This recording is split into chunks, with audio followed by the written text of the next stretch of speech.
राजेश।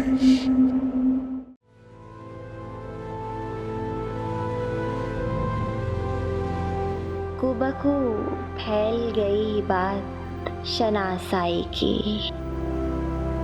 उसने खुशबू की तरह मेरी पजीराई की। कैसे कह दूं कि मुझे छोड़ दिया है उसने। बात तो सच है मगर बात है रुसवाई की।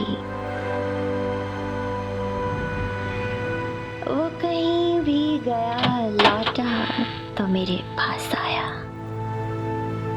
बस यही बात है अच्छी मेरे हरजाई की।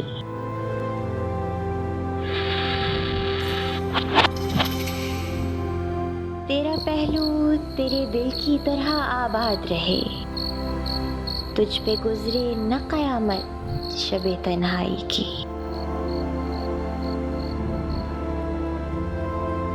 उसने जलती हुई पेशानी पे जब हाथ रखा, रूह तक आ गई तासीर मसीहाई की।